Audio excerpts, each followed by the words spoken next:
ఇక కుంభరాశి వారికి ఈ వారం ఎలా ఉంటుంది గురువుగారు? కుంభరాశి వారికి 2 గ్రహాలు యోగిస్తున్నాయండి. 6లో చంద్రుడు, పంచమంలో గురువు. మనోబలంతో పనులు మొదలుపెట్టండి.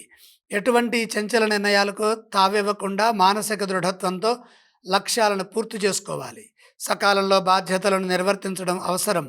చెడు ఏమాత్రం ఊహించకుండా ప్రారంభించిన పనులు దిగ్విజయంగా పూర్తయ్యే విధంగా దృఢంగా ముందుకు తీసుకెళ్ళాలి. అనుభవంతో పనిచేయండి. కాలం సహకరిస్తుంది.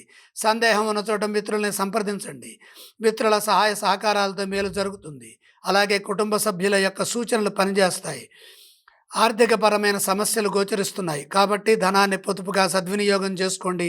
మొహమాటాన్ని పక్కన పెట్టి రుణ సమస్యలకు అవకాశం ఇవ్వకుండా జాగ్రత్తలు తీసుకోవాలి.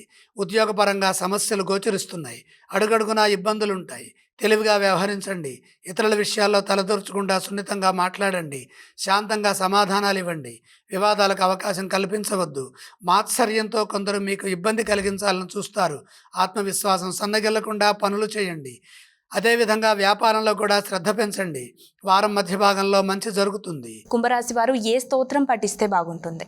కుంభరాశి వారు నవగ్రహ శ్లోకాలు చదువుకోవటం ఉత్తమం. అలాగే ఏ ఆలయాన్ని సందర్శించాలి? కుంభరాశి వారు నవగ్రహాల్ని దర్శించాలి.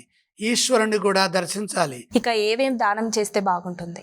నవధాన్యం అగ్నికి అర్పించండి.